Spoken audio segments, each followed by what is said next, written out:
दुःखी मानवापर्यंत पोहोचवण्याचे कार्य केले. या दुःखी मानवाला 4 तत्व 3 शब्द 5 नियम देऊन त्यांचे दुःख त्यांनी दूर केले. त्याच्या अंधश्रद्धा वाईट विचार हे नष्ट झाले. जेव्हा महान त्यागी बाबा जिमदेवजी यांचा 94 मध्ये तामसवाडी या गावामध्ये कार्यक्रम घेतला होता, तेव्हा 6 सेवक होते. संचालकनं सांगितले की काहीतरी अनुभव. तर महान त्यागी बाबा जिमदेवजी यांची तारीख घेण्याकरता माझ्या गावातले 6 सेवक गेले होते आणि बाबांना तारीख दिली. बाबा म्हणत होते फक्त चहा पाण्यावर कार्यक्रम घ्या. तर गावातल्या सेवकांनी हो म्हटलं आणि त्यांची तारीख घेऊन आले. 94 मध्ये तो कार्यक्रम झाला. तर यांना असं वाटलं की बाबा तामसवाडी गावात येईल आणि काही सेवक येतील, तर आपण असं करून जेवणाचा कार्यक्रम घेऊन. तर सेवकांनी 1000 रुपये वर्गणी गोळा केली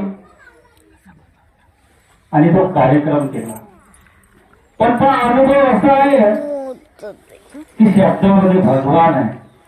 आपण सांगतो पण आपण तो शब्द पाहत नाही. त्या महान त्यागी बाबा जिमदेवजीचा शब्द होता की चहा पाण्यावर कार्यक्रम झाला पाहिजे आणि आमच्या गावातल्या सेवकांनी जेवणावर कार्यक्रम केला होता. आणि तो कार्यक्रम तामसवाडीत ते तारीख झाली. तर पार्सलीचा कार्यकर्ता एक मधुकर बिसनजी होते, ते नागपूरला गेले. ते म्हणत होते की तामसवाडीच्या पहिले माझ्या गावामध्ये कार्यक्रम झाला पाहिजे. महान त्यागी बाबा जिमदेवजींनी म्हटलं की तामसवाडीत कार्यक्रम आहे तर पार्सलीत कार्यक्रम होणार नाही, तुम्ही त्या तामसवाडीमध्ये उपस्थित व्हा. नाही म्हणे तो. मग त्यांना कार्यक्रम दिला नाही. तर मग त्यांनी लावलं की आपण पार्सलीमध्ये जो तामसवाडी फाटा आहे तिथं बाबा जिमदेवजीचं स्वागत करू. पण बाबा ज्यावेळेस घरून गाडीमध्ये बसले त्या ड्रायव्हरला सांगितलं का गाडी तामसवाडीतच थांबली पाहिजे. मग महान त्यागी बाबा जिमदेवजी जेव्हा ह्या पुल्या श्रीमोरी सावली पुल्या होता नाही तेव्हा कणांकडून येत होते आणि ते 4-5 गाड्या घेऊन त्या पार्सलीमध्ये ते सेवक जमखट्टा झाले बाबाचं स्वागत करण्याकरता. तर बाबाची गाडी काही त्या पार्सलीमध्ये थांबली नाही, सरळ गाडी तामसवाडीमध्ये आली आणि ते तेवढी सेवक आणि तो कार्यकर्ता बाबाच्या गाडीच्या मागं गाड्या घेऊन त्या तामसवाडीमध्ये आले. आणि त्यानंतर तामसवाडीमध्ये हा कार्यक्रम झाला. तर अनुभव असा की बाबाचं मार्गदर्शन दिन झाले, त्याचं चर्चा बैठक झाली आणि जेव्हा जेवण करतो तेव्हा पंक्ती टाकल्या. पहिल्याच पंक्तीमध्ये तेवढ्याने गंध खाली झाले. एवढा मोठा अनुभव त्या कार्यक्रमामधून आला. बाबा बसूनच खुर्चीवर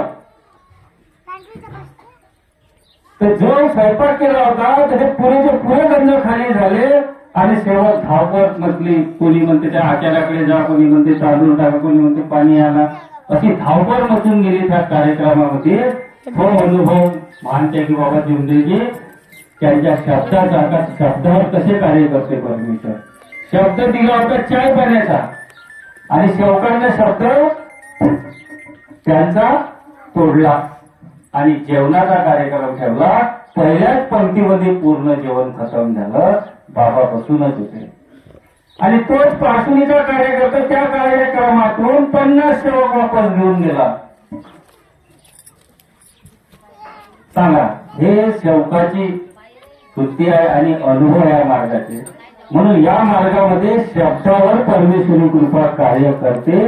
या मानव धर्मामध्ये जेव्हा आपण एखाद्या कार्यकर्त्याकडे जातो तेव्हा तो कार्यकर्ता कसल्याही प्रकारची तुम्हाला गुरुपूजा किंवा गुरुदक्षिणा मागत नाही, फक्त मागतो एका परमेश्वराच्या चरणाखाली मरण्याचे शब्द मागतो आणि ते शब्द आपण त्या कार्यकर्त्याला देतो. कार्यकर्त्याला देतो म्हणजे भगवंताला देतो आणि त्यांच्या शब्दामध्ये आपलं दुःख दूर होते. या मार्गावर शब्दरूपी परमेश्वर कार्य करते.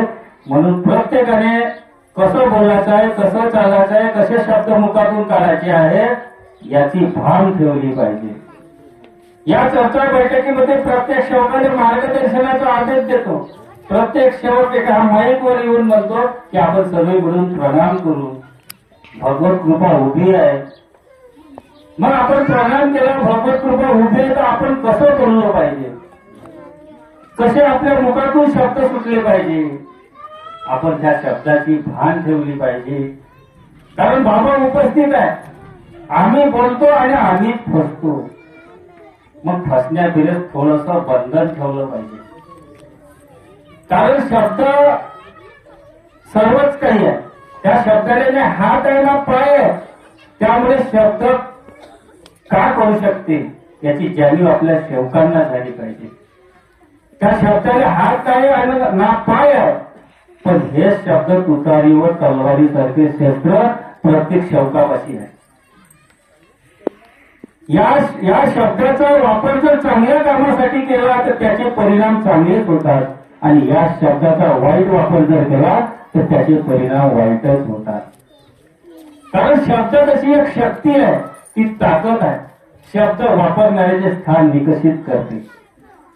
या शब्दापासून एखाद्या व्यक्तीचे मन आनंदित होते आणि या शब्दापासून एखाद्या व्यक्तीचे मन दुखते. आज या समाजामध्ये वेगवेगळ्या पातळीवरचे तेज निर्माण होताना दिसते.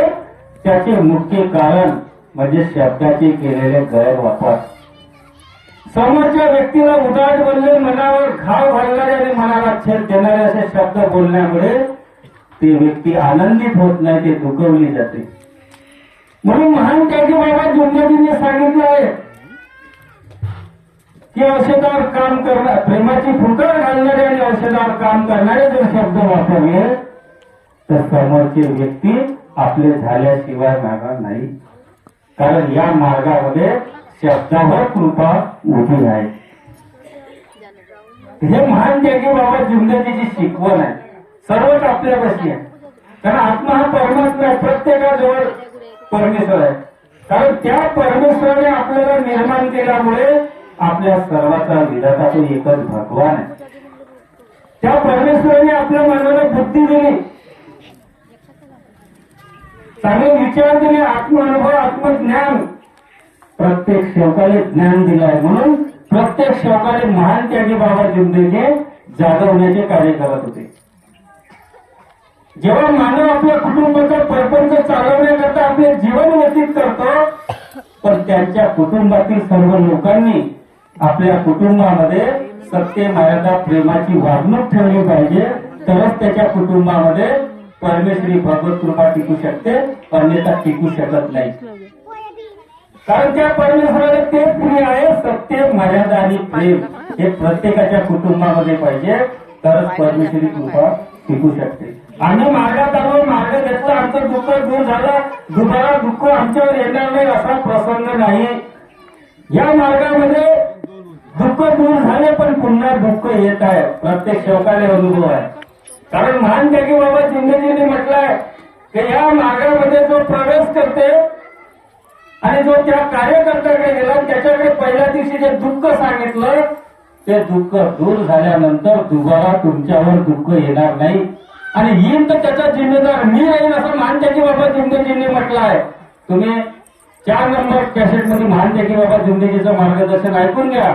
जर त्या सेवकावर दुःख येईल तर त्याचा जिम्मेदार मी राहील. कारण येईल तर तुमच्या कर्मानं आणि तुमच्या चुकीनं. आज सगळ्या या मार्गामध्ये 10, 15, 20 वर्ष झाल्यानंतर मी आपल्या सेवकावर दुःख येतात. ज्या बिमारीसाठी आपण या मार्गात आलो, आपल्याला पैसा लागत होता, तो पैसा भगवंताच्या कृपेनं आपला वाचला आणि त्यानंतर आपल्याला सुख समाधानी भेटली आणि 10 वर्ष, 5 वर्ष, 10 याच्यामध्ये आपण गेल्यानंतर पुन्हा आपल्यावर तेच दुःख येते आणि त्या दुःखासाठी आपण तो पैसा खर्च करतो. शेवट दुःखी आहे. पुन्हा या मार्गामध्ये शेवट दुःखी आहे तर कायच्यापासून आहे? सर्वप्रथम आपले कर्म पाहिले पाहिजे, आपल्या चुका पाहिल्या पाहिजे.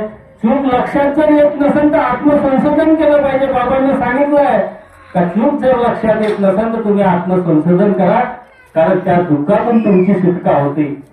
म्हणून बाबाने तेच सांगितलं की या मार्गामध्ये जर दुःख येईल तर तुमच्या कर्मानं ना तुमच्या चुकीनं, नाही तर या मार्गात दुःख नाही. या मार्गामध्ये आल्यावर टीबी बसते आणि पुन्हा कॅन्सर होते. या मार्गामध्ये असारखे रोग पूर्ण बसलेले आहे.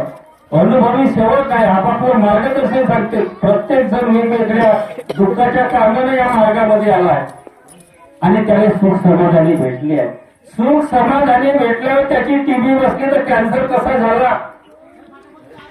कारण बाबांना म्हटलं आहे या मार्गामध्ये ज्या दिवशी मार्ग घेतला, ज्या दुःखासाठी घेतला ते दुःख दूर झालं, त्याच्यानंतर त्याच्यावर दुःख येणार नाही. येईल तर त्याच्या चुकीमुळे किंवा त्याच्या कर्मामुळे. हे बाबांना म्हटलं आहे. सेवकाने ते मार्गदर्शन आहे का? 4 नंबरचं मार्गदर्शन आहे का सेटमध्ये? का येईल दुःख तर त्याचा जिम्मेदार मी राहील. आणि आज सेवकावर दुःख येत आहे आणि त्या सेवकाच्या जे दुःख या परमात्मा मार्गामध्ये दुरुस्त होत आहे ते दुःख दवाखान्यामध्ये पैसा खर्च करत आहे. अरे मुळ्यात सुद्धा येतो बसत आहे. एका कार्यकर्त्यापाशी मुळ्यात बसते आणि दुसऱ्या कार्यकर्त्यापाशी ऑपरेशन करायला लागते. सांगा, ह्या एका मार्गातला अनुभव आहे. मान झाली, मान एका कार्यकर्त्याकडे भगवंताच्या शब्दामध्ये बसते, दुसऱ्या कार्यकर्त्याकडे ऑपरेशन करावं लागते. सांगा, या मार्गाचा उद्देश आहे चालण्याचा न चालण्याचा. सर्वच चालते म्हणते, सर्वच चालते. आणि चालते पण कसं चालते त्याचा विचार केला पाहिजे. कारण चूक झाली, चूक जर लक्षात नाही आली तर तो दवाखान्यामध्ये परेशान होतो आणि परेशान झाला, जास्त पैसा लागला, पूर्ण पैसा हे झाल्यानंतर मग तो कार्यकर्त्याकडे येतो की माझ्या घरामध्ये दुःख आलं. आणि मग तो कार्यकर्ता त्याच्यामध्ये कुठंतरी तू आपल्या कर्मानं चुकला असशील, तू आपली चूक धुत आणि मग त्याला पूर्ण खर्च झाल्यानंतर त्याला चूक लक्षात येते आणि मग कार्यकर्त्याजवळ येऊन त्याला तो बाकीचे कार्यकर्ते पुन्हा ते दुःख दूर होते. असा या मार्गातला प्रकार आहे. म्हणून सेवकांनी हुशार व्हा. तुम्ही चर्चा बैठकीत जाता, मार्गदर्शन ऐकता का ऐकता? म्हणून केव्हा आपल्याला दुःख येईल याची काही गॅरंटी नाही. म्हणून तुम्ही समजा नको की मी मार्गात आलो आता माझं दुःख दूर झालं तर आता मला काहीच होणार नाही. दुःख तुमच्या पाठीच्याच मागे आहे. तुम्ही जर चुकले तर दुःख समोर आलं. एवढेच बोलून मी आपले मार्गदर्शन येतच थांबवतो. नमस्कार.